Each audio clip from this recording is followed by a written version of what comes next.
Hello and welcome to South Simcoe Theatre's four-play series. This online production is one of four, and I know you're going to love them all.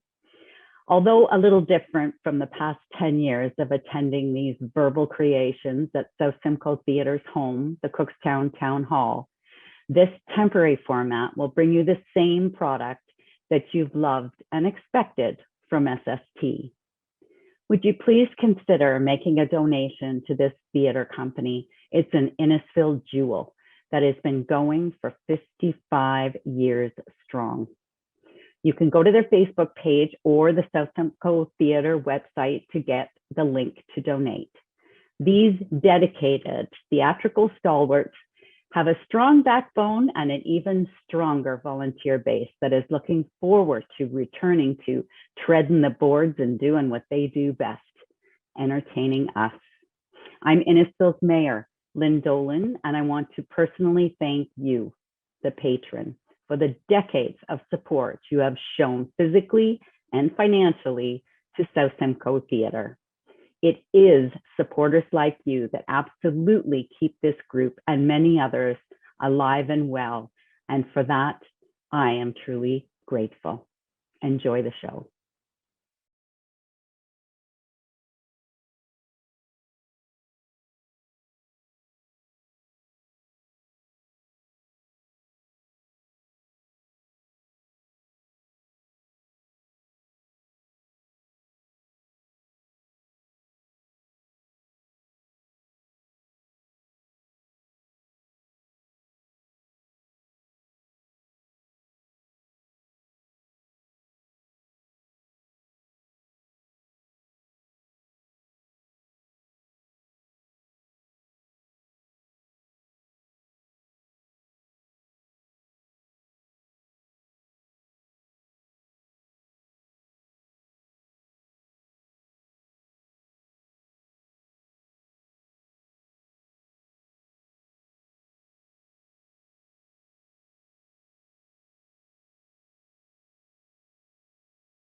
Thank you for joining us virtually for this year's Foreplay, a showcase of play readings. Our Play Reading Festival weekend last June of 2020 would have been our 13th year. Lucky 13. Sadly, it had to be postponed due to COVID-19. After much discussion, research, and planning, the decision was made to bring it to you online, one Friday per month from February through May. Each year, the Foreplay Committee receives many scripts that are submitted for consideration, some from established playwrights and others from playwrights just starting out. From these submissions, the committee selects those that are to be presented. A staged play reading has no significant sets and costumes, but relies solely on the actors to portray the playwright's written words. So foreplay was a logical choice for this virtual format. The audience has the experience of enjoying works that are not normally part of the SST season. Foreplay gives opportunities for unpublished playwrights to hear their works read, for aspiring directors to tackle directing, and for actors, new or experienced, to perform. We'd like to thank our sponsors for making this year possible. Canada-wide Reinforcing Steel, Mad Hatters, Laceby Real Estate, Hambly Insurance, Cookstown Antique Market, Cookstown Chiropractic, Apex Plumbing and Drains, the Town of Innisfil, Cookstown PharmaSave, Red Oak Digital Print and Copy, and the Cookstown Pub. During tonight's shows, there will be an opportunity to ask questions of the playwrights in the chat at the side of the screen. We will compile your questions and pose them to the playwrights in a separate recording within the next few days. Check back here for the Q&A portion of this evening's performances. This event will be a fundraiser for the South Simcoe Theatre, so any amount you can contribute to help keep our beloved theatre afloat during this trying time will be much appreciated. Just click the link below to donate. It is important to include your middle initial if you wish an income tax receipt. Please submit an email address to which you want it sent. And for a bit of fun, we'd love it if you'd take a picture of yourself watching the show and post it on Facebook and Instagram with the hashtag SSTWatchParty. Thank you again for joining us this evening. Now sit back and enjoy tonight's performances.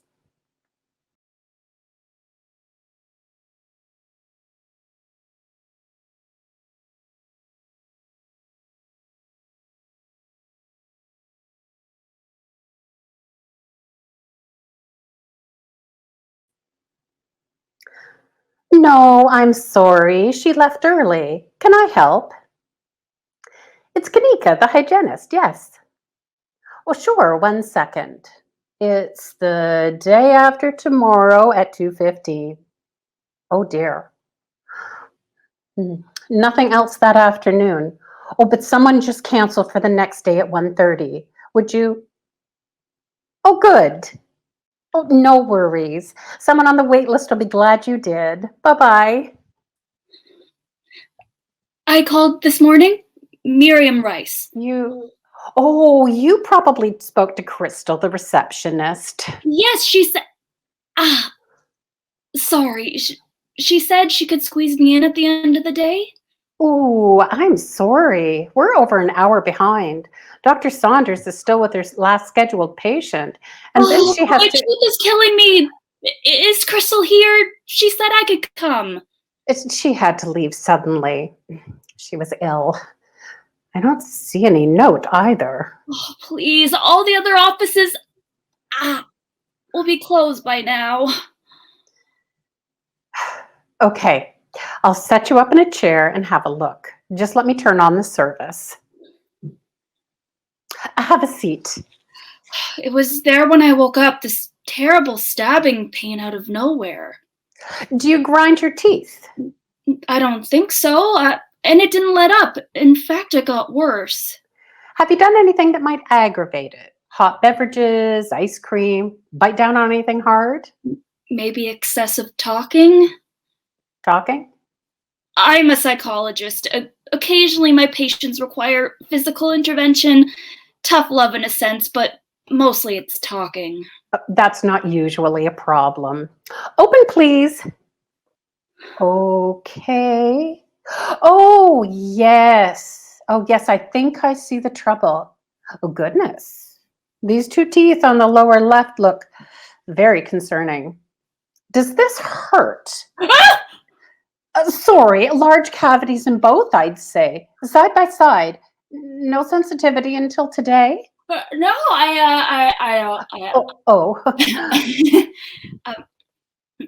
there may have been. I'm used to pushing through pain. No way you can push through this. You'll need an appointment for the fillings or possibly extractions, I'm afraid. If you like, I'll add you as a patient and look at Dr. Saunders' schedule. Can't you deal with them now? Just pull them out? Dr. Saunders will need to look, figure out what's needed. And I doubt she'll be able to do whatever's called for now. It's almost 6:30. Oh, but the pain, please. Can't you give me something for it? Painkillers, anesthetics, something? I'm sorry. That's up to her. I'll make sure she knows you're here. Oh, what a nightmare. Thanks for jumping in. Nowhere in your job description does it mention barf brigade. Would have been a lot easier if she hadn't hit the instrument sanitizer. Thank God this day's over. Not quite. There's a woman with tooth pain in the other chair. Crystal promised you'd see her before you leave. Ugh. Sorry, but she's pretty desperate. Looks like 2 enormous cavities in adjacent molars. There's more cavity than molar, really. Her name? Rice, Miriam Rice. She's a patient? No. Huh. That sounds familiar. All right, I'll take a look. Do you want me to stay just in case you need No, anything? you go ahead. No point ruining both our evenings. If you're sure. Shall I call the temp agency? Judging by her spew radius, I don't think Crystal will be better by tomorrow. Thanks. We'll see you tomorrow, and lock the door, would you? Hi, I'm Dr. Saunders. Thanks so much for seeing me. Kanika says you're in a lot of pain. So let's see what's up. Open up, please. Oh, my goodness. Looks like this has been brewing for some time. I'm surprised your regular dentist didn't catch it. I don't have one. Pardon? Haven't for years. Never had a problem until now. Yes, that's what generally happens. Please do something. The pain is unbelievable. Oh, I'm sure it is. Well, let's measure the size of each cavity and go from there. Open, please. Your name seems familiar. Your face, too. Have we met? Uh-huh. Strange. I see both your lateral incisors are prosthetics. How long ago did you lose? Oh my God. You're Miriam Rice. Uh-huh. The Miriam Rice from Cedar Ridge High who smashed the provincial record in the 200-meter hurdles? I'm Grace Saunders. I was Grace Petrie from ASS, Austin Street Secondary. We competed against each other from, 1989 to 92? Well, you lost those teeth in 92 when you took down your own 4th hurdle as well as mine and landed face first on the track. You might not remember. You'd already clocked a qualifying time earlier in the season, so all you lost was your teeth. I was still trying to qualify. Well, what do you know? The great Miriam Rice in my chair. Oh, you should stay still. I wouldn't want to poke the wrong spot. Ah! Oh, sorry about that. Yeah, as I recall, you went on to run a personal best at nationals and were offered scholarships by Stanford and UCLA. 2 Ivy League scholarships, imagine. My mother was obsessed. Cut out every clipping of your race wins, all the records you set, every success. When you made the 96 Olympic team, she turned my old room into the sports lounge. A shrine, really, so she had a place to post them. All this could have been yours, she'd say, constantly. Last one she read to me over the phone said you were the pride of Stanford and predicted you'd one day become their beloved head coach in perpetuity. After that, I stopped going home or taking my mother's calls. Did you compete too? After high school, I mean? Me? No. Well, they wanted me to go to dental school. If I couldn't be a track star, the least I could do was build a career they could be proud of. So here I am, sticking my hands in people's mouths, talking to myself all day because none of you can speak. Well, that part's not so bad. But the suicide rate? Horrifying. I'm at risk every day. Every day. I can feel it. You know, these cavities are extremely deep. I think I'm going to have to pull both teeth. And probably this 3rd one too, just to be sure. Decay can really spread. No, it's late. I should let you get home after this long day. Oh, I don't mind. Extractions don't take long at all. We'll just clamp your mouth a little wider so you don't twitch and get hurt. There. Just 5 minutes to set up and then 3 quick yanks. Not long at all. Besides, I don't have to be anywhere. It's not like I have any friends. I did in the beginning. Even had a husband. Until I started, well, gently encouraging him. Well, maybe reminding him. All right, nagging him about the necessary rinsing, daily flossing, proper brushing. I couldn't help myself. And then after a few years here, people just... You know how dogs can smell fear? Oh, I swear, people can too. I get close to anyone in a bar or something and the waves of past patient fear must just roll off of me. The terror in people's eyes, off they run like little cockroaches.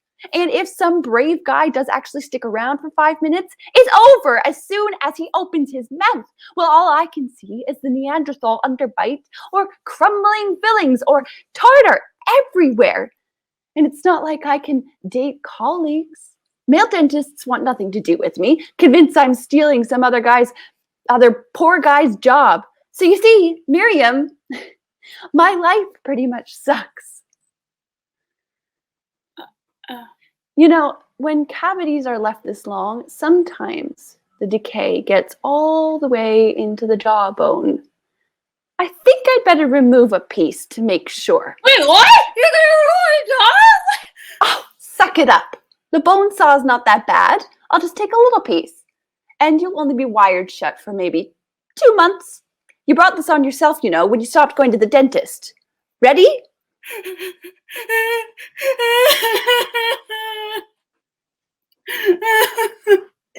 Dr. Saunders? Holy Jesus! Kanika, you're still here. I decided to pull the patient histories for tomorrow before I left. What are you doing? Oh, just extracting those teeth and a piece of mandible. Mandible? Just a teeny tiny piece. And this? Best to wire the jaw shut for a couple months after. She's a psychologist. She won't be able to work. I know, but... Well, she's not a track coach. Dr. Miriam Rice, Masters of Science, Anger Management and Conflict Resolution. Well, it's so odd that your name and your teeth. Nice to meet you, Dr. Rice. Let's get this clamp off. Dr. Saunders will probably fill these in the next couple of days. I'll put you on the wait list. In the meantime, doctor, I think you have some pain meds you can give Miriam. What? Oh, yes. I appreciate that. Well, here's a few days worth, and we'll set up the extraction as soon as possible. Actually, I think I'll find another dentist for that. One that's closer to my home. Of course. Oh, your card. Keep it. Maybe call. Consider your first appointment on the house to repay your kindness. Well, I'll let Kanika see you out. I'm so sorry. She's been under a lot of strain. All's well that ends well, right? So kind of you to offer your services. Not at all. She used to be an athlete, like many of my patients. I'd love an opportunity to get her in my chair. Thanks again.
Celestial Notes, written by Robin Pond.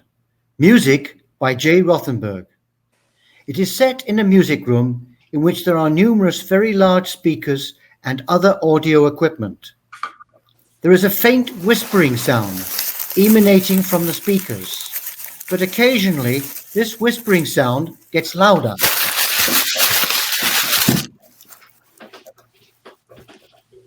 A somewhat strange quantum alchemist by the name of Dr. Alagoras has gathered together a group of scientists to join him. These are Olga, a cello-playing astrobiologist; Hans, a flute-playing oceanographer; Hudson, a harpsichord-playing environmental chemist; Angus, a bagpipe-playing physicist. In the music room, Prelude in E minor is being played by a cello, harpsichord, and flute.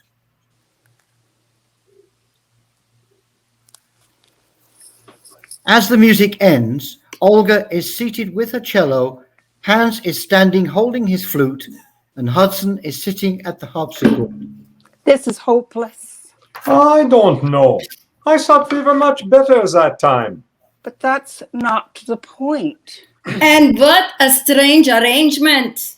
Yeah, Dr. Alagoras has been very clear on the instruments which must be used, and the tempo and even the key. It must be E minor, and the notes must resonate crisp and clear. The whispering from the speakers becomes louder for a few seconds. How can anything be clear with that incessant noise emanating from those speakers? Isn't it driving you crazy? I'm starting to get used to it. It's just space noise. Alagoras told me the lighthouse has been hooked up to function as a nuclear transponder, so it's just picking up the white noise of the dark matter in space.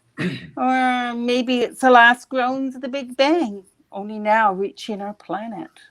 No, I don't think it's just random noise. I can detect a linguistic pattern. It's like whispering in some indecipherable language. It's damned annoying. It never completely stops. I just want to go home. But Alagoras has locked away all the boats. I should have fought harder when they abducted me. You were abducted? Yeah. I was lured here. They said I'd won a raffle for a luxury yacht. I was invited to what I thought was a wild party, one of those apocryphal ending might as well enjoy it type of things. I was so excited. Back home, everyone's too busy enough to eat and bailing water in the city from sinking, so to ever have any fun. And when I first saw the speakers, I thought, oh, there's going to be dancing and orgiastic lose yourself in the rhythm type dancing. We should team up and force Alagoras to release us. I don't know. I feel we must have been brought here for a purpose. Yeah, to play the same useless piece of music over and over again. Niet, Hans is right. We're here for a reason. Probably we need to start a new human race. What? Dr. Alagoras enters hurriedly. Why have you stopped playing? We decided there's no damn point. We demand to be allowed to leave. But there is a point. The most important point in the universe. You, my friends, have been selected as the last hope of humanity. I brought you here to save mankind. Duh! I knew it! When do we take off? What? Well, I knew the moment I saw that lighthouse. It was really spaceship. We're blasting off and going to a new planet, one with better atmosphere. It'll be up to me to propagate the new human race. We better get started right away. No. But why wait? It's not a spaceship. The lighthouse is just a lighthouse. A lighthouse on top of a mountain in Himalayas? That's ridiculous. Well, actually, it's not. Once the oceans really began to rise, and the cities started being converted from land-based to floating, lighthouses were put on a lot of the mountains, just in case. And it's a good thing, too. Floating Mumbai almost rammed us a few months ago. So, no propagation? Definitely not. I would never presume. A little presumption's okay. It's not always bad thing. I mean, if it's good for a good cause, I'm certainly willing to do my part. But the lighthouse isn't just a lighthouse, is it? I've already told them about it being a nuclear transponder. Yes, exactly. And perhaps it's time for me to tell you all exactly why I've gathered you here together today. I knew it couldn't be just to play a prelude in E minor. But actually, it is. That's exactly why you're here. I've carefully chosen accomplished musicians who are also scientists. A cellist biologist, a flautist oceanographer, a harpsichordist environmental chemist, so you'd be able to understand the connection between science and celestial music. Are you a scientist? Yes, I'm a quantum alchemist. So you what? You turn lead into gold on a molecular level? That's a common misconception. Alchemy's not just about turning things into gold. It's about learning science from the ancients. You mean like when Aristotle claims maggots are just meat in another form? Again, it's not all about transmutation. So, what's your science got to do with us? Let me explain. When the sea level started to rise rapidly and the cities were all intent on converting, I foresaw that it was only a temporary remedy.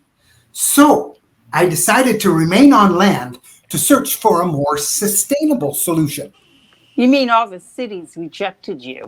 No, I was not rejected. I chose to remain on land. Oh, you shouldn't feel upset. The cities needed to recruit real scientists. It was my choice. Sure it was. Sure it was. Sure it was. It was. Anyway, as the water rose, I was driven to higher and higher ground until I eventually arrived here on top of the mountain at the Buddhist temple. What Buddhist temple? Well, it's underwater now, but I got here before it was completely submerged, and I found in their vault. The Buddhists had a vault? Yes, would you let me tell the story? Anyway, there in the vault, I found an ancient text which demonstrated the harmony of the heavens, the celestial spheres. The music you've been learning to play comes from that text.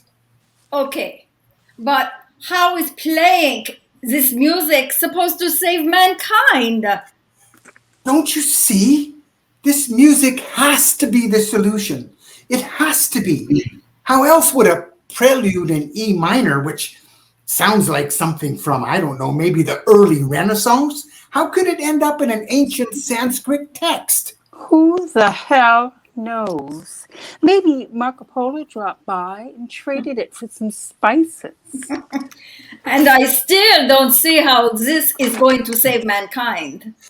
Well, many ancient texts discovered in various parts of the world have talked about the music of the spheres. With the right notes, augmented, of course, by our nuclear transponder, we should be able to achieve the God frequency. This would cause the spheres to resonate, augmenting and reflecting that frequency back onto the Earth. It's like hitting just the right resonant frequency to shatter a wine glass. Really? This is your great plan to save mankind? Mythology? Ancient texts with silly tales? But you know, inside all mythologies there lurks kernels of scientific truth. I'm convinced the cosmic spheres are actually great undiscovered energy fields, which will respond to just the right frequency. This is ridiculous. Yeah, and besides, mankind's doing fine, huh? It doesn't need to be saved. We just need to adapt a little, that's all. The floating cities aren't so bad, eh? No. Actually, the doctor's got that part right.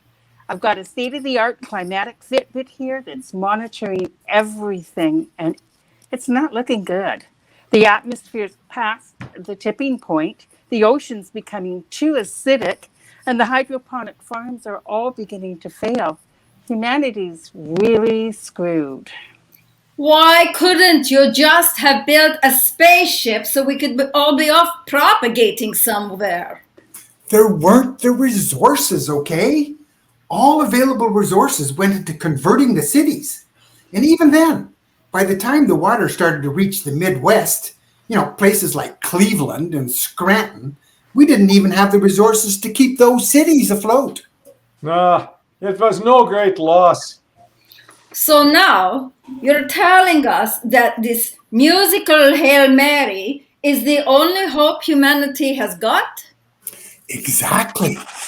But we've been playing this tune for a month now, so it's clearly not working. I know. There's something missing.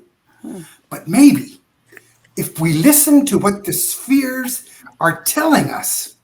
Allogoras walks over to one of the speakers and leans toward it, listening intently. The whispering becomes louder. Oh, that incessant noise! I've been planning to ask you to turn it off. I'm willing to listen to murmured sweet nothings as much as the next person, but enough is enough. It's an ancient Sanskrit dialect, one I don't readily recognize. You mean there are some you do readily recognize? Yes, several.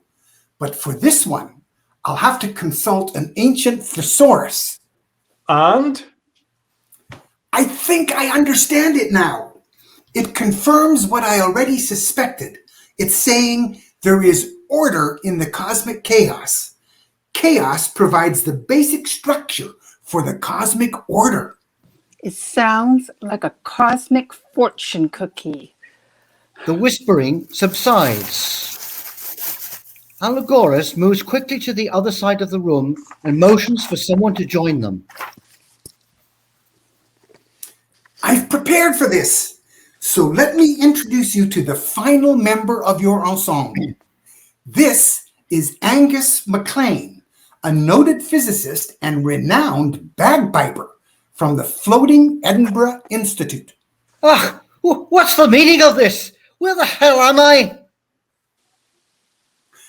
I'm so sorry for having drugged you, sir, and for the rude awakening from your drug-induced state.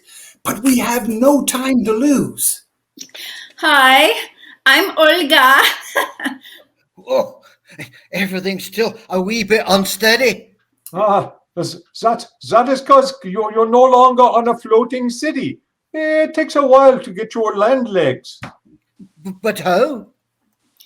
What's the last thing you remember? I was just sitting down to breakfast, all set to enjoy one of those Beyond Meat haggis patties. But after just a couple of bites, everything went blank. So clearly they doused your haggis. That's outrageous! Messing with a man's haggis, it's a horrendous crime. The real crime is making perfectly good plant protein mimics the text and color of texture of haggis. But why would you do this? That part is easy, my friend. We desperately need your help on the bagpipes as accompaniment to a prelude in E minor. Seriously? You want us to perform a quartet of cello, harpsichord, flute, and bagpipes? I'm not sure we can achieve much harmony for the cosmos or anywhere else. or much satisfaction. First, you ruin my haggis, then you ask for my help. You can go to hell. I absolutely refuse to participate in this nonsense. But this, I believe, is what the celestial spheres are trying to tell us. The what? Believe me, you really don't want to know. Entropy. Entropy, that's the key. The basis of the harmony of nature is the entropy that always seeks a more disordered state. What sort of lunacy have I fallen into here? Now you're beginning to get it. Allegoris here is completely raving mad. Visionaries are always considered mad in their own time. They called Nietzsche mad. They called Nostradamus mad. Nah, they even called Marquis de Sade mad. I think they were right in all three cases. But my calculations clearly show the bagpipes to be the solution. There's no musical instrument known to man that's more entropic. You have calculations? Yes, I've conducted a most rigorous analysis. Let me see that. Listen, people, I cannot force you to perform the prelude, but I'm begging you, for the sake of all that's good in the world, for the sake of all that remains, you must play it as if the world is hanging in the balance, because it really, really is. This is ridiculous. It defies all logic. The logic may be lacking, aye, that's true, but the math is indisputable. And what sort of physicist would I be if I didn't accept math over logic? You mean? Aye. Count me in, Doctor. I'll be part of your quartet.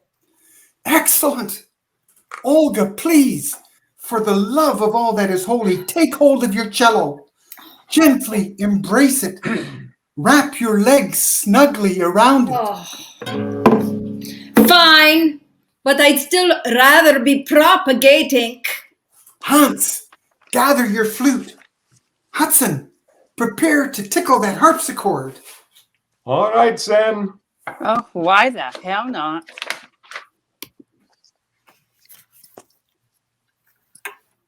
Olga begins to play the cello. Then Hans and Hudson join in. Finally, Angus fires up the bagpipes, overpowering the rest. Then they all pause. A truly majestic sound. I don't believe it. According to the climatic Fitbit, we must have finally hit the right frequency. The bonds in the carbon and nitrogen-based molecules are breaking. The base elements are being washed away and they're being absorbed through the floor of the ocean at an astounding rate. The atmosphere, the seas, the entire world is being cleansed. I knew it. Ancient Sanskrit texts are never wrong. Play, my friends. Keep communing with those celestial spheres.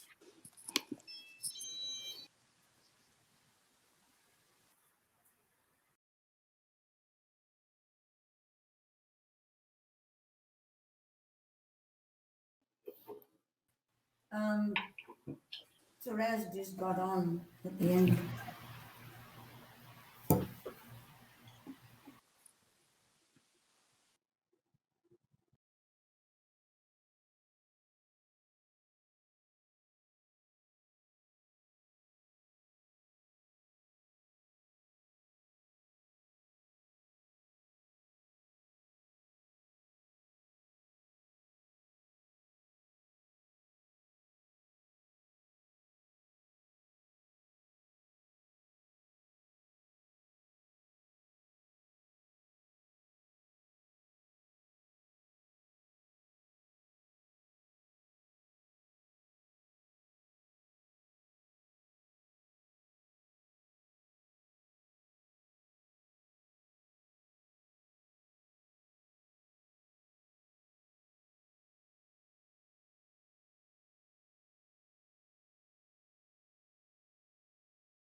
Jesus and the Body Snatchers by John Kenwell.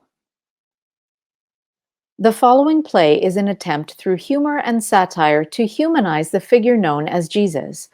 It is offered as an amusing, fictional, and alternative version of the traditional Easter story and is not intended to disrespect Christianity or Jesus Christ. Graveyard in Roman-occupied Holy Land in the time of Christ. Late afternoon. They really should be long gone by now.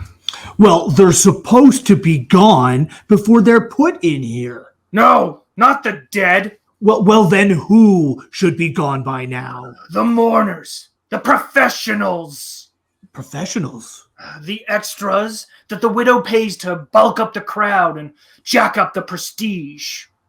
Why wouldn't the paid professionals be the first to leave? Well, it doesn't look good. The guests that knew the deceased will feel more important if lots of people that they don't know are in the crowd, making them feel like they should know them because the deceased guy must have known a lot more people than they thought he'd known. Really? That's why the paid mourners hang around for the entire shift? That, and because they're getting paid by the hour. Plus, the caterer puts out the best food in the last hour. Do they get to eat and drink all day long? Hell yes. Weeping, gnashing of teeth, and lamenting, if done convincingly, requires a hell of a lot of energy. So, how many paid weepers and gnashers and hair pullers do you think? Well, the widow wants a good show. Her goal is to look affluent to the extent that she's willing to become destitute in the process. But then, won't the whole funeral actually leave her penniless? Quite possibly. But she's gambling, casting lots, that by putting on a good show, she'll impress a well-to-do single Roman administrator, or a Judean solicitor, or even a Nazarene landowner, enough that he might ask for her widowed hand in marriage. Isn't that risky? Not as risky as what we're about to do tonight. Oh, yeah. The Home of Mary, Jesus' mother. Night.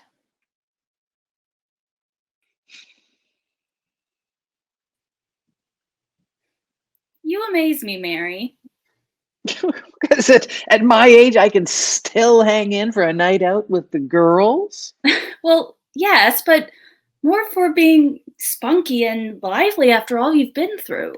Losing your beloved son, taking it all in with stride and with dignity. What did you expect? For me to ask for my own cross and beg those moronic Romans to crucify me too? Oy vey. You're such a live wire, Mary, but seriously, I want you to know that if you want, now that Jesus is gone, you can come and live with me and my brother. We don't want you to be alone. Oh, I was home alone all the time anyway. Jesus was constantly on the road, in the desert, on the mountains, by the seashore. He was only home long enough to change his robe and have his feet washed. You're right, Mary. If I hadn't followed him in his entourage, I would have never seen him or... It wasn't just seeing him that prompted you to follow him all around, Magda. Not... And Joseph's been gone for quite a while, and him going, that must have been hard for you. Not the way it went down. How did it come about, Mary? Almost from the start, there was friction. Joe was great to marry me under the circumstances, but he could never really get his head around the Immaculate Conception. No surprise there. After we settled down, Joseph just did his carpenter thing and spent his days and nights in the workshop.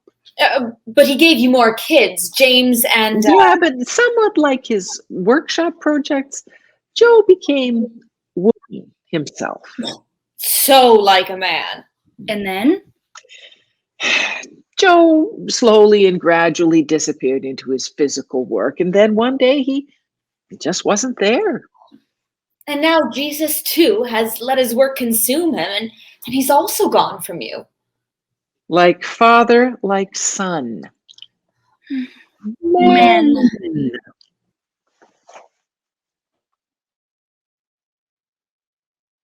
Graveyard, after dark.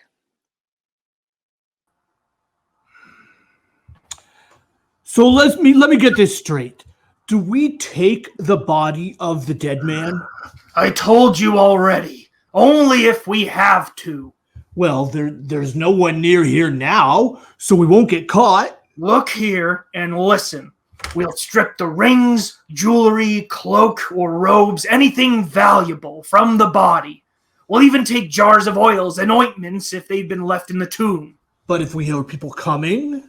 We take it all, kit and kabody, and hide in those bushes over there till we see who comes through.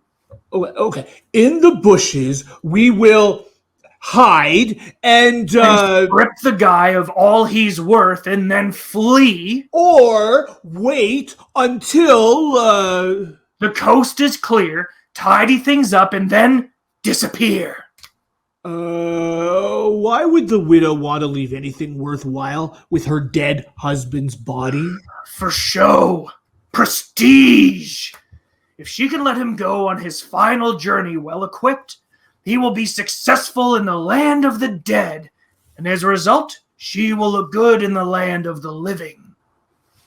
That sounds kind of Egyptian to me. That sounds like an opportunity to me.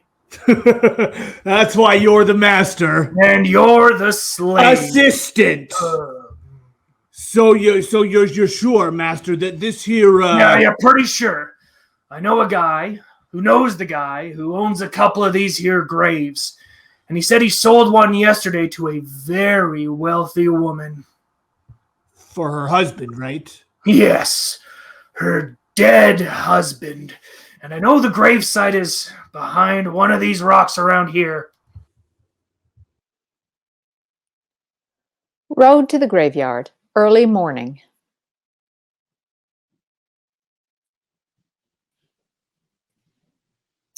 I just can't escape that image. What image, dear? Jesus, his arms outstretched on that horrible wooden cross. I, too, will see that image everywhere I look for the rest of my days. You won't be the only one. He looked so vulnerable and innocent. And in need of comfort. I still imagine those arms of his desperately trying to reach out and wrap themselves tenderly around my aching, yearning, trembling body. Magdalene, stop it! I'm his mother. And I'm his love. Both of you, stop it! I'm his friend. And he was our teacher and our master. Stop arguing. Do you think he'd want his legacy to be one of conflict, dispute, turmoil, and strife amongst his followers? Martha, you're right. For once. We do have to stick together. Unlike those friends of his. You mean the disciples? If that's what you call them. Disciples? Ha! Discipline was not their forte. Mary, you're right too. For once. When Jesus needed them, where were they? Disciples disappeared. That's where they were. Like your Joseph.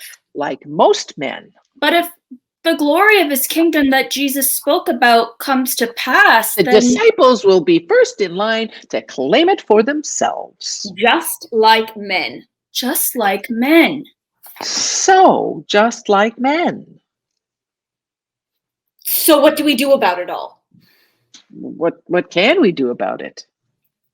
I'm thinking... We take over the movement ourselves.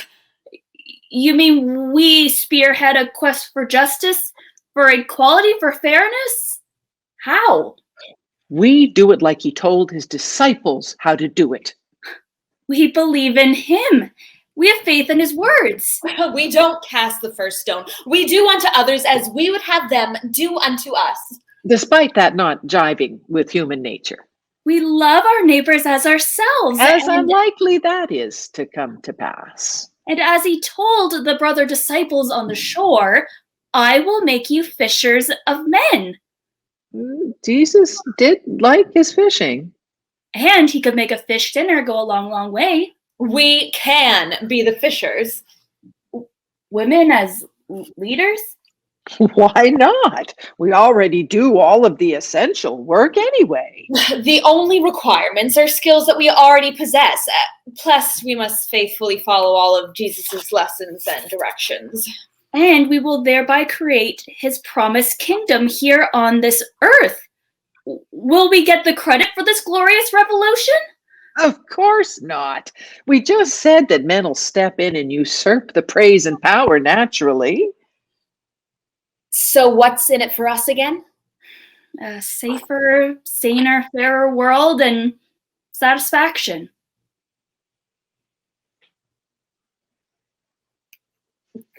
No. No, it'll never work. So, what do we need to get started? Well... We have to make sure that those damn Romans don't remove Jesus' body. And we must ensure that his crucifixion hasn't disrupted the groundswell of support that Jesus had rolling before the bastards took him. So... To the tomb! To the tomb! Secure the tomb! No interference, no desecration. Jesus did say that he would overcome the tomb and rise again. So we must make sure that those pagan Romans aren't able to tamper with his resting place, and that it's secure. But Jesus said he will triumph over death. Then we better make darn sure that he does.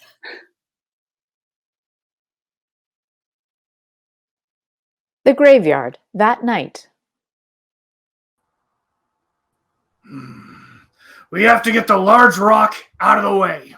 We need a pole or a staff or a spear or a log. So go and find something. There's got to be something around here somewhere, but it's pretty barren. Yeah, it's a graveyard. Of course it's barren. So these graves don't grow on trees. What? It's just a joke about it being barren, no branches, no logs, no trees. That's not funny, just stupid. And no joking. If we get caught, this is serious. Yeah, if they catch us, we'll be planted here, like trees, only in two of those graves. Shut up and find a stick at last. Hey, why didn't you think of bringing along a stick or a pole? I brought the sack. Well, you can't push a rock with a sack. I brought the sack to put the valuables in, stupid. There's a sound of marching feet. Do you hear that? Centurions, a night watch. I think that they'll be here every hour on the hour. But they are always back at their barracks before sunup. So let's just wait until then. The marching sounds fade. That'll give us time to get a stick or a cudgel to use on the gravestone. Or maybe on your head. Graveyard, almost dawn. I have to give credit where credit is due. What do you mean? You found the pole. And when you stole the pole, as clumsy as you are, you didn't wake the shepherd who was sleeping with it right beside him. Yeah, that sleepy shepherd must have counted a whole lot of sheep to be that fast asleep. Stop it. Just shut your idiot hole and use that pole and put some muscle into moving that boulder. There's a scraping, a cracking sound, and then a crunch. Oh, I got it! I moved it! It's open! Okay, shut up. The night watch is gone, but other people might be moving about fairly soon. In a boneyard? Just get the devil in there and get the body out. He crawls into the hole. Wow, it's as dark as night in here. Just grab the body. It's so heavy. It's dead weight. You can say that again. It's dead. Just hurry up. I'm hurrying as fast as I can. Come on, you dummy. Just drag it out. Easy for you to say. Hurry. There's someone coming. Heave. A ripping sound is heard. Oh. Grave robber 2 crawls out of the tomb. What is that? Where's the body? Well, you told me to hurry, so I heaved real hard and this came off. I can't do it by myself. Okay, then let's pull together. Heave! They pull a large, wrapped, heavy object out. The voices of people are approaching. Get it around the corner, quickly! Near the graveyard, early morning.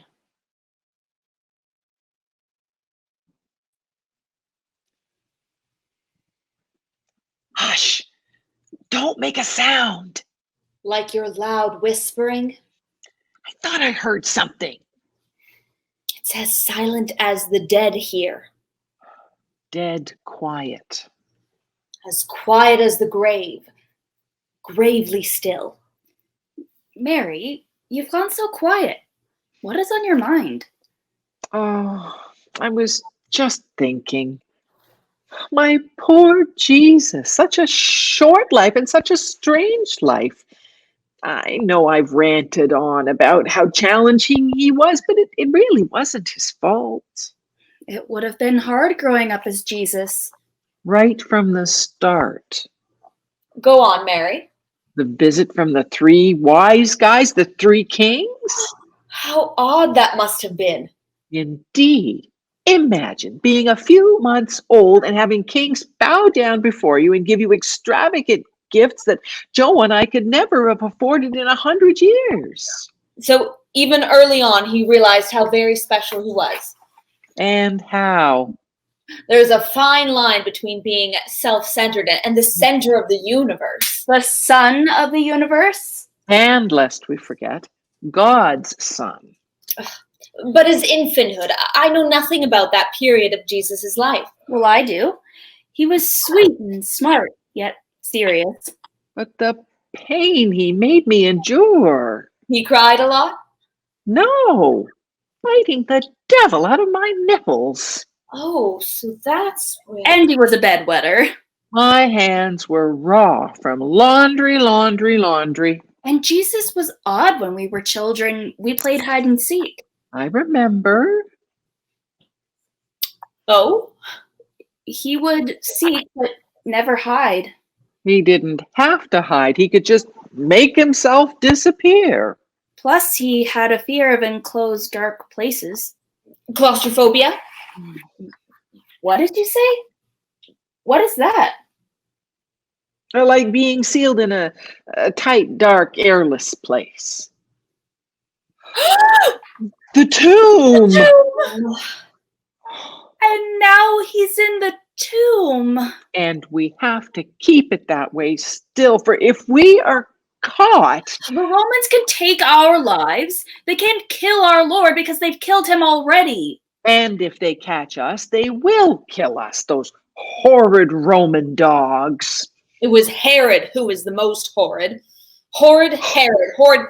Horrible Herod. And Pilate? Pee! Spineless Pilate. Pilate acquiescing to the demands and rants of the rabble. Imagine, the stinking, rambunctious rabble. Horrible to remember. And so they severed the life of my son. As my son served us in life, let us serve him in death. I pray that we find the contents of the tomb just as it should be. Let us make sure it is secure. He'll not be gone anywhere, Mary. Unless, of course, the Roman dogs want to hurt us more and dissuade and discourage his myriad followers. Did I hear another sound? Oh, this very late night labor unnerves me so. Aren't you accustomed to working all night? Not this late, or rather early. And not alone with only women. Never with a woman? Well, not never. Oh, my lord. Dr. Angela Ferkelstein's laboratory, early morning. Tell me again, Master, how important this is? What we're doing? It's a matter. Life and death. It's a matter of life and death? No, No, it's matter without life, so it's dead If matter. it's dead matter, then why does it matter? The dead matter under my highly skilled and illustrious hands will come to life once again with my knowledge, learning, skill, and technique, and with the secret, boundless power and energy that these hands have to harness. I will make the dead matter come to life once more. Really? You're serious? More than serious. Like insanely serious. Never saner, my dearest feeble minion. I will renew the life force within a dead human body. I will nourish the body back to life with my skill and power. I will repair and Like a heal. doctor? Like a doctor? The term doctor really hasn't been invented yet. Oh, well, like a necromancer or a sorcerer. I am a woman, Gregorius. Well, you're not acting like a woman, doctor. And didn't you mean sorceress? Oh, oops, I did indeed say sorcerer. And of course I'm not a sorceress. My task is much more honorable and noble.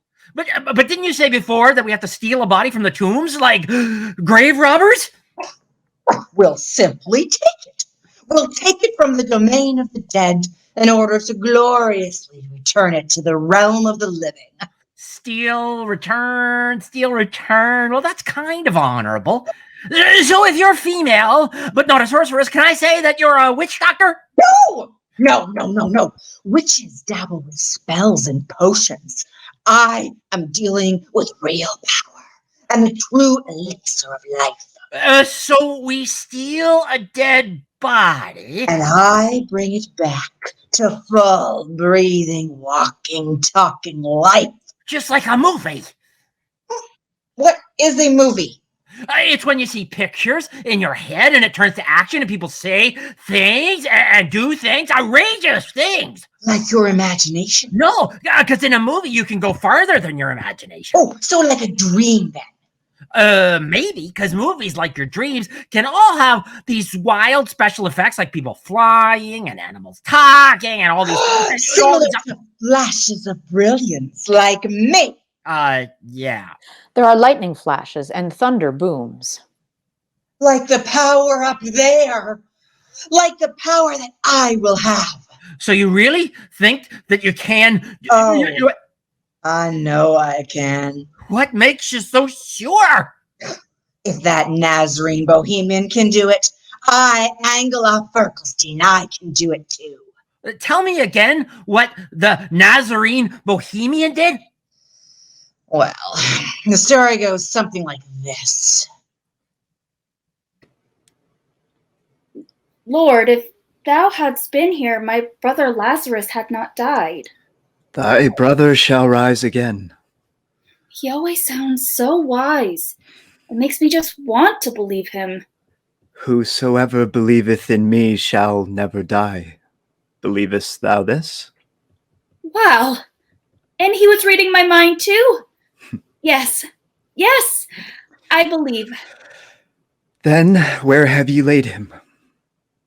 Come and see.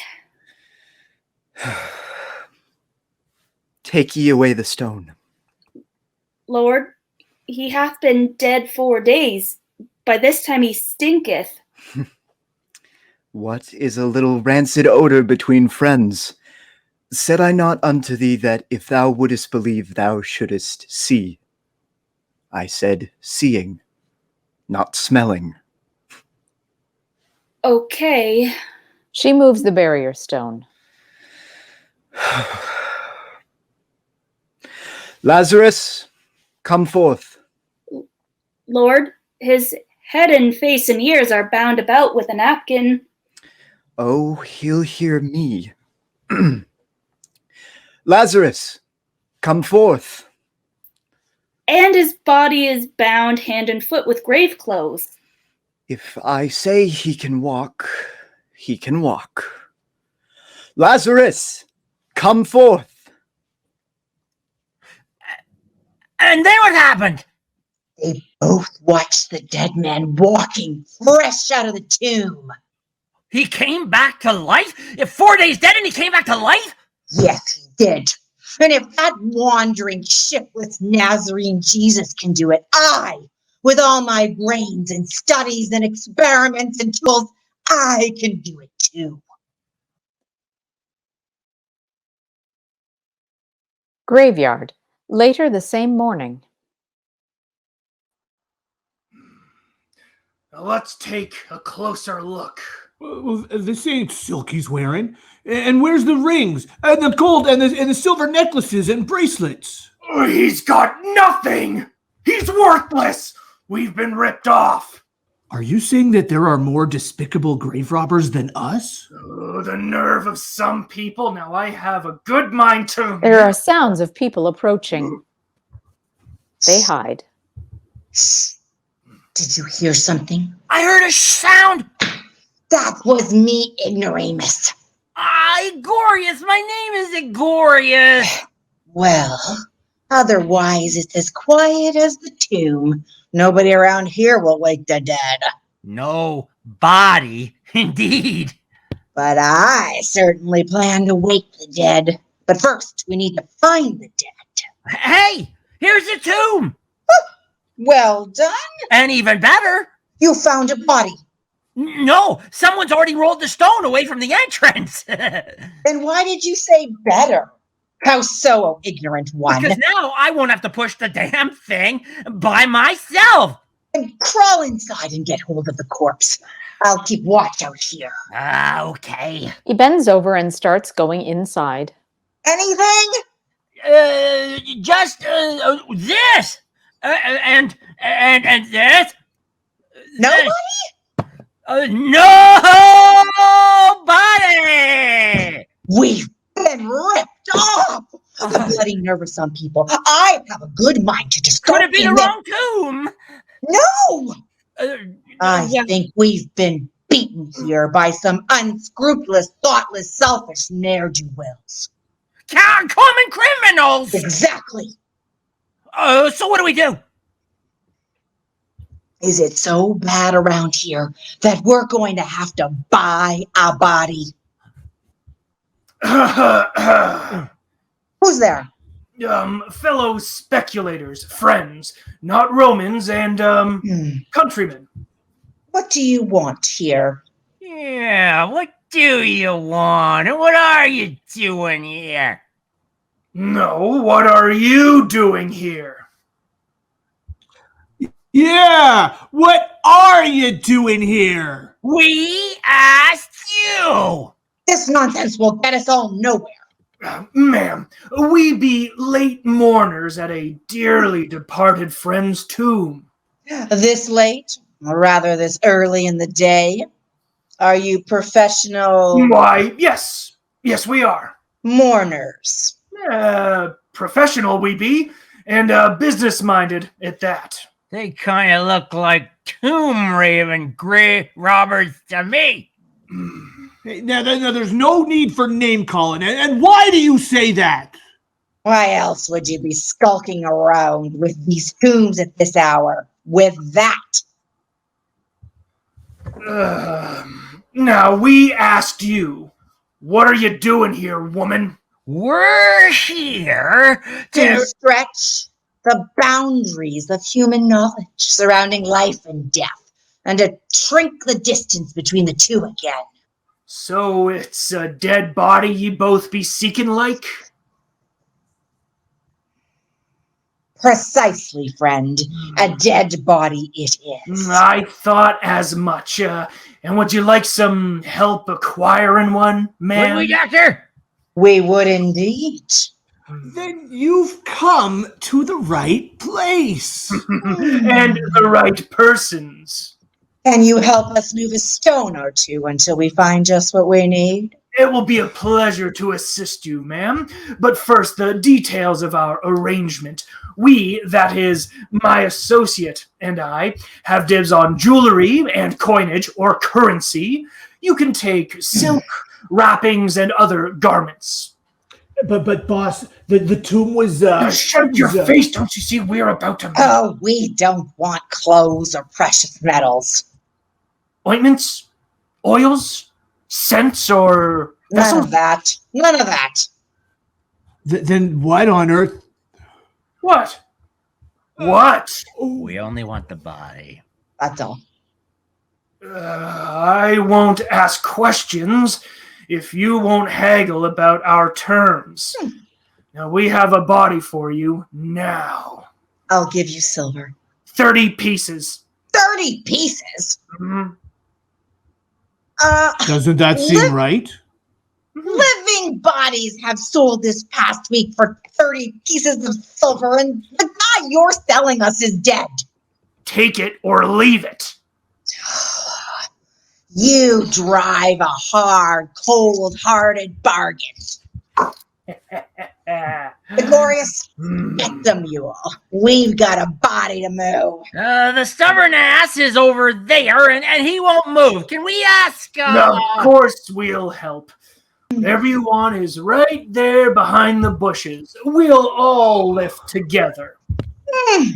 Pleasure doing business with you. Oh, the pleasure is all ours, Doctor, and lovely to have met you.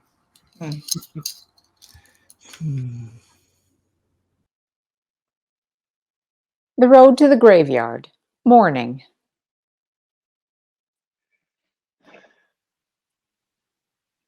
Maybe we're overthinking this, Magda. They might not be bothered with him at all now that he's gone. Wait a minute. Did we really think that it would go as far as those damned Romans putting him to death on the cross? Maybe we're not overthinking it. Let's hurry up and get to the graveyard. But it's only the second day after he was crucified. So? The words of the prophet were on the third day. Okay, but just going to check and keep an eye on things won't do us or our movement any harm. They arrive at the graveyard. It's around here somewhere. Oh, I can't believe we've already forgotten where we laid him.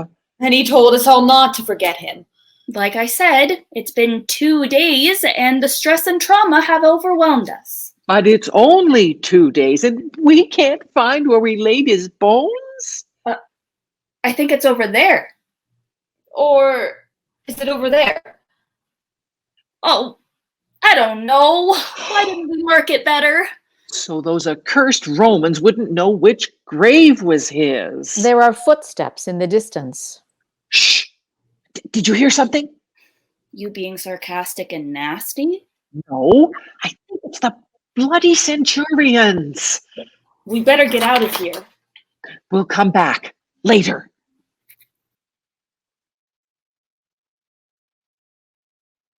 Graveyard's edge. Later that morning. We's rich! I can hardly believe it! We's rich! Oh, well, believe it so, old sod. Right here. Oh, right here. Can I hold it, please? Can I hold the bag of riches? No, don't ye be spilling it now.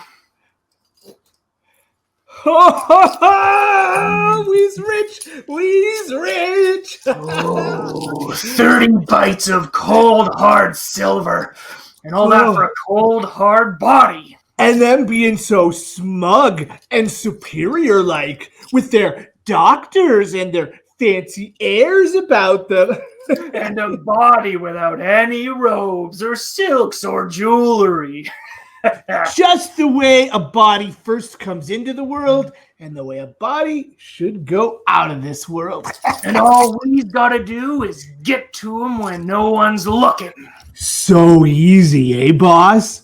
You know, I've been thinking that the good doctor who bought our corpse from us just might have an appetite for more. More? More. Oh, yeah.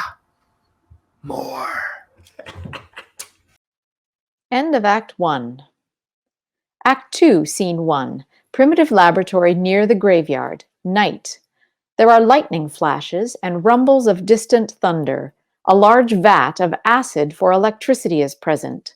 The body appears to be inside this vat of acid.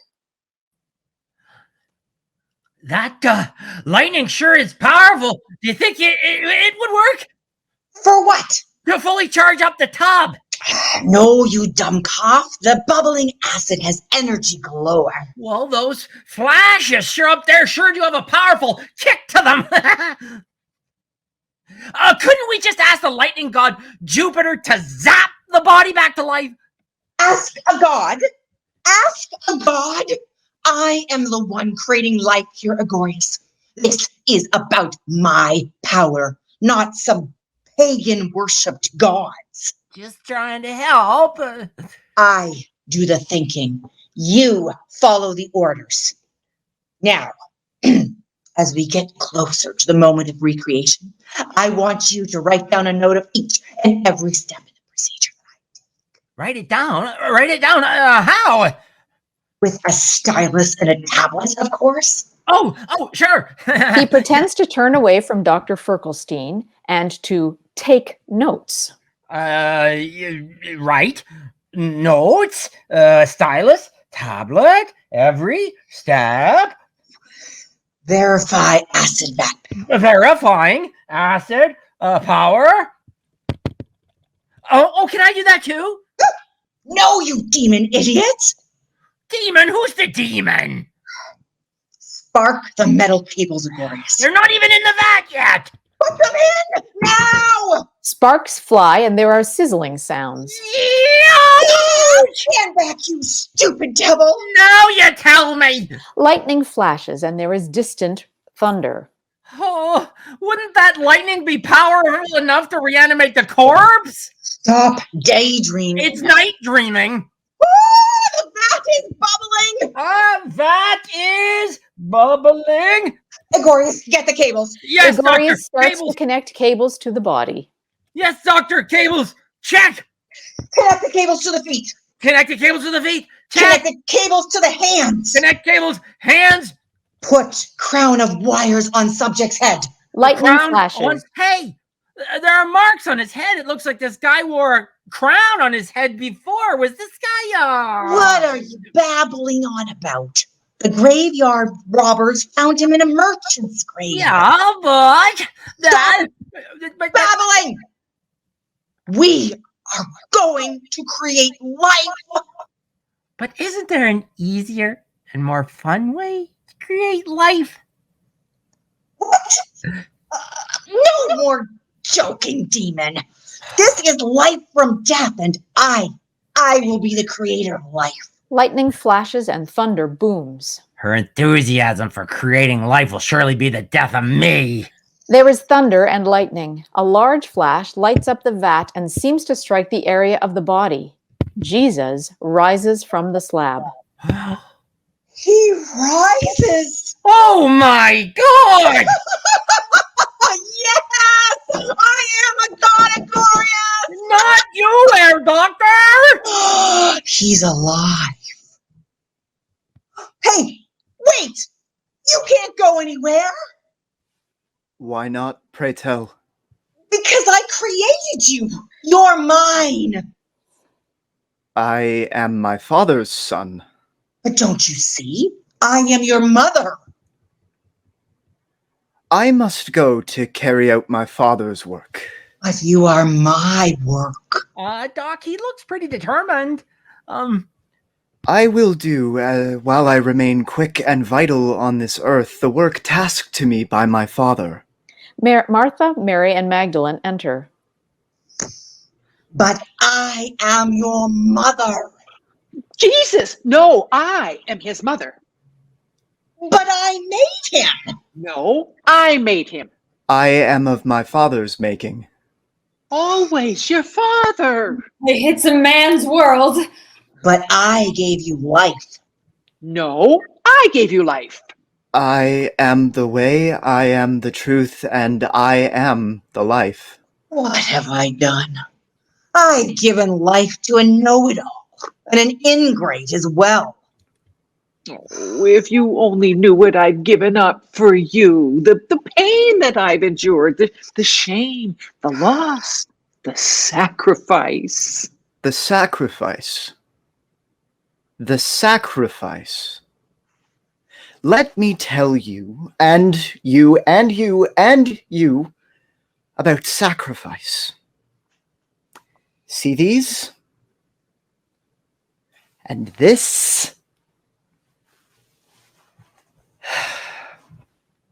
I have work to do, and no time to waste on petty, childish squabbles. Follow me, if thou wilt. Who? No, what was that?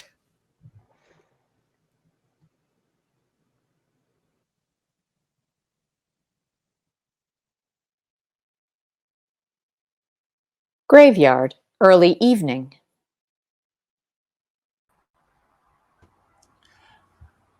I'm becoming a professional. What are you talking about?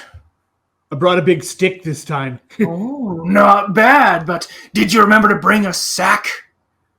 Well, I did.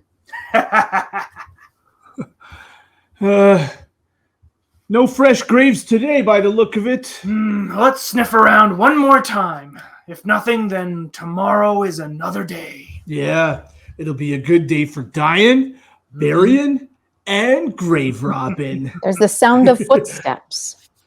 Money, money, money! Shut up! I heard something. Let's scram!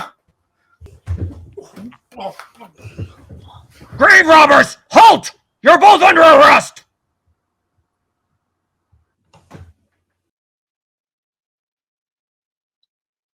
Near the graveyard, same evening.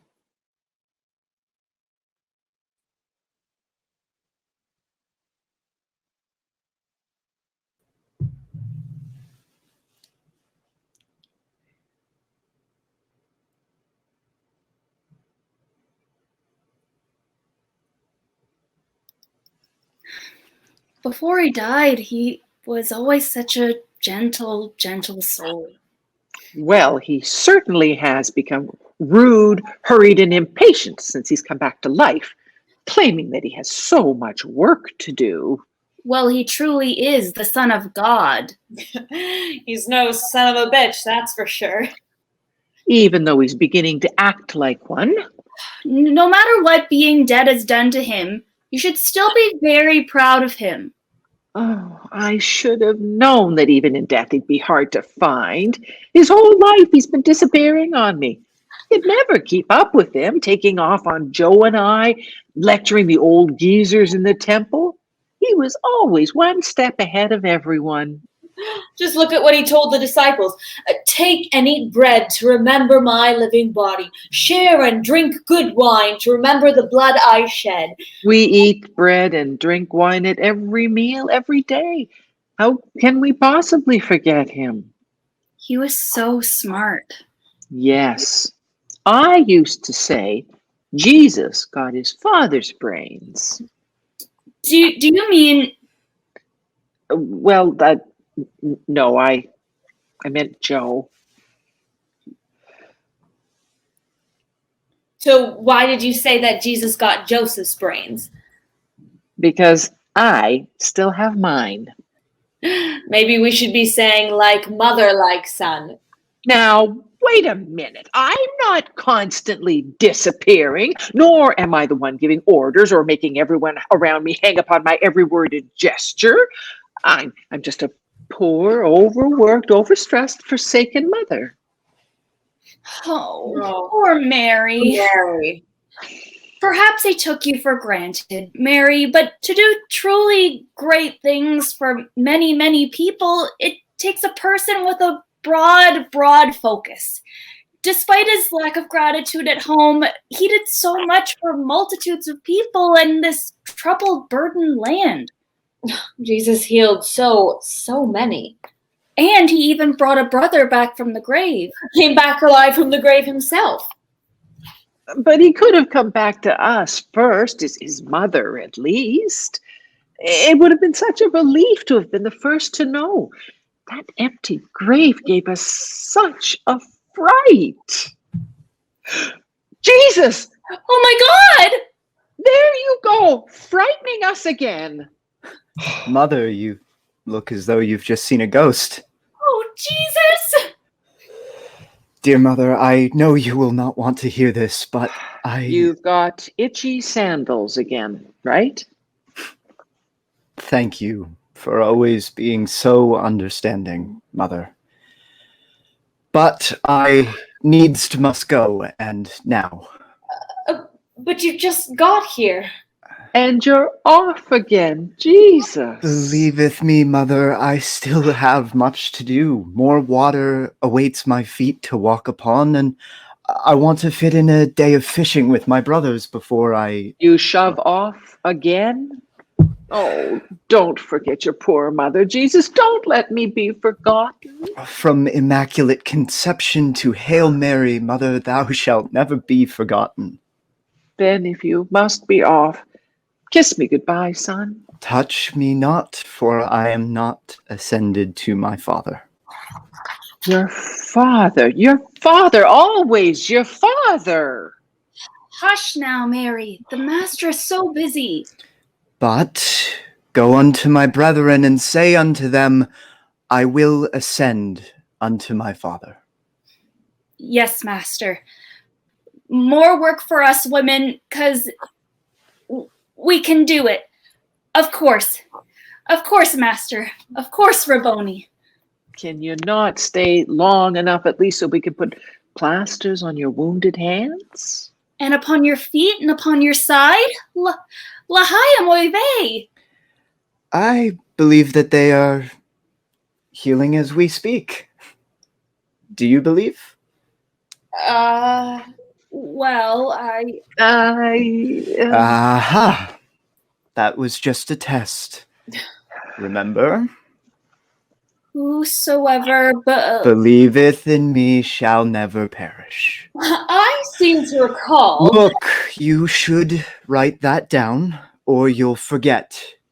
Again. No, Jesus. I will remember. We promise. Well, that's better then. But I have to go.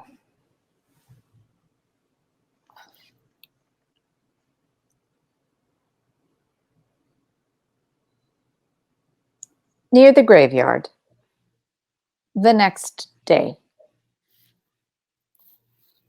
But what if he's gone forever? He's not gone. He's just being evasive. But of all times to be off on his own, no known whereabouts again. Oh, you of all people know that he's never going to stop wandering off. The temple, the desert, the mountaintop, the water on Lake Gennesaret. We've been through all of this before. So do we try to find him? And wear out another pair of sandals trying to keep up with him? Forget it. But what about what he told us? About simply believing him? Well, yes and no. Yes, we have faith in his message, but no, we do it in our way, much like we discussed earlier. You mean we do what he told the disciples to do and we become the masters of the plan ourselves? That is so just like my son would want. How so? Since the day he left Joe's woodworking shop, he's always been able to get others to do his chores for him. Get fishes, gather loaves of bread, feed the children, feed the adults, give to the poor, give me water if you want to drink wine. Yes, I do recall. Martha, my feet are hot and dirty. He said, so I washed them. I did. I remember when he said, just follow my lead, stand up straight and don't look afraid. So to the rabble he commanded, go ahead, be the first to throw a stone if you're so perfect. So he shamed them. Reverse psychology. Reverse what? Got them to do what they themselves didn't want to do, and thereby got them to do what he wanted them to do. I wonder how long that phenomenon will last. Now that's where I started this conversation. Do we do what he asked us to do, but only the way we planned it? Let's make this all about us. Shall we put it to a plebiscitum? A what? A plebiscite? Huh? A vote.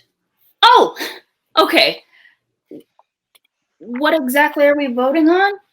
We take Jesus's guidelines, we take Jesus's momentum, we take Jesus's publicity and popularity and his buzz, and we seize all of that power in order to run the world properly. We become the leaders of a just, fair, and righteous world, governed by love, ruled by women. We'll call it Jesusanity. With a name like that, it'll last forever. It can't possibly fail. All in favor? I. Ooh, we're going to change the world. Oh, men. Amen. Amen.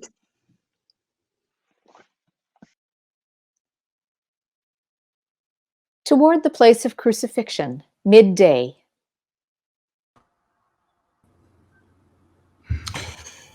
Crucifer, crucifix, crucify, crucifier, crucified. Why are you chanting the words that the judge said? Oh, because they're in Latin, and I'm trying to figure out what the words mean. They are Latin, classical Latin, and we don't speak it. We are the Vulgate, the commoners. But I still want to know what it is that the soldiers were told to do with us. You mean that you don't know what crucify means? No. That is why I am inflexing the cases of the root word crucify. It means execute. They are taking us to be executed. Wait, what? They're going to kill us? Mm-hmm. We're going to die? But we only took one body, and we only got 30 pieces of silver, and we haven't even spent it all yet. Yeah, we kind of have, yeah. I don't remember. Oh, well, how could you? With your feeble brain and after 3 bottles of gut-rot wine, how could you possibly remember? But we will be remembered. What do you mean? What happened this weekend around here is going to change history forever. How's that? The mad doctor lady that we sold the body to, she brought it back to life. Wow. How? I don't know. But I heard rumors in the jail cell that she actually did it. Oh, if she has any kindness in that crazy mad heart of hers, she'll bring our executed bodies back to life too. Do you see any problem in that, given what it is we do? If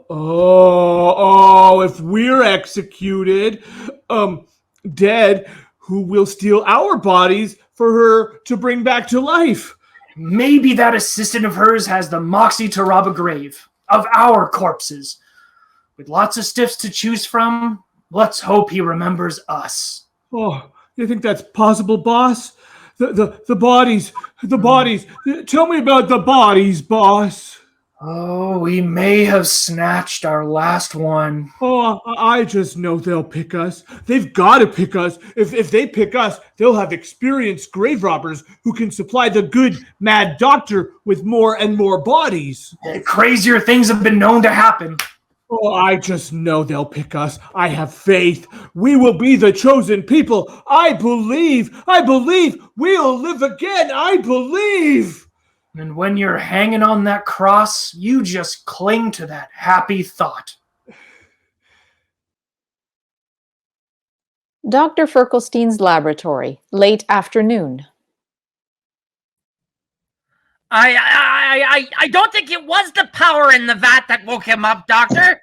Of course it was, you fool. What on earth do you think it could have been? Not on the earth, but rather the sky. The thunder, the lightning, those things brought him back to life, I think. Glorious, stop thinking. I'm the genius here. You just follow my orders. I can't start thinking, Doctor. If you truly cannot, then at least think of something less scientific. Okay, well, Martha and Magdalene are pretty hot. Who? The friends of Jesus, Martha and Magdalene. They are very desirable. But they are Jewish women. So? Well, You are not Jewish. Well, what am I? You? Well, you like me are Teutonic. Oh, Teutonic. Me, Teutonic.